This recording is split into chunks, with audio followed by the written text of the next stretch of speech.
બોટાદ જિલ્લાના બરવાળા પોલીસ સ્ટેશનમાં સગીરાને લલચાવી ફોસલાવી અપહરણ કરવામાં આવ્યું હોવાની ફરિયાદ એપ્રિલમાં નોંધાઈ હતી, જેની તપાસ હાથ ધરીને આરોપીને એલસીબી પોલીસે ઝડપી લીધો હતો। આ અંગે બોટાદ જિલ્લાના ડીએસપીએ માહિતી આપી હતી કે બરવાળા પોલીસ સ્ટેશનમાં સગીરાનું અપહરણ કર્યું હોવાની ફરિયાદ નોંધાઈ હતી, જેથી એલસીબીના પીઆઈટીએસ વીઝવી સહિતના પોલીસ અધિકારીઓએ તપાસ હાથ ધરીને બરવાળાના સાથળિયા ગામના રહેવાસી નનુભાઈ ઉર્ફે વેતાલભાઈ દિલીપભાઈ નામના આરોપીને ઝડપી લેવામાં આવ્યો હતો।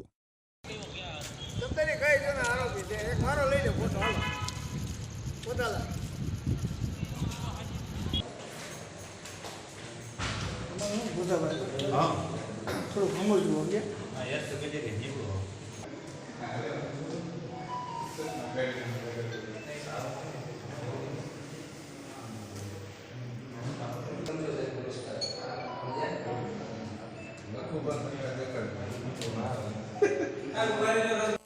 रेंज आईजीपी श्री गौतम परमार साहेब भावनगर रेंज तो सूचना मुजब बोटाद जिल्लानी अंदर अपहरणना जे बनाव बने छे एनी गुम थयेल दीकरीओने शोधवानी ड्राइव चलाववामां आवेल। ए दरमियान बोटाद रूरल पोलीस स्टेशन में डिसेम्बर 22 में एक अपहरणनो बनाव दाखल थयेल।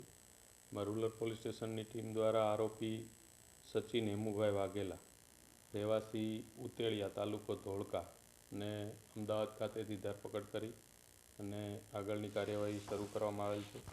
એ જ રીતે બોટાદ જિલ્લા એલસીબી દ્વારા બરવાળા પોલીસ સ્ટેશન ખાતે એપ્રિલ 2023 એક ગુનો અપહરણનો દાખલ થયેલ। એમાં પણ ભોગ બનનાર જે સગીર વયની છે એમને તથા આરોપી નનુભાઈ વેતાલભાઈ સાથળિયા ને तपास दरमियान हमारी टीमें जलगांव खातेथी शोधी अने धरपकड़ करेल छे। हाल बंने आरोपीओ विरुद्ध जुदा जुदा गुनामां अपहरणना गुना अंगेनी तपास चाले।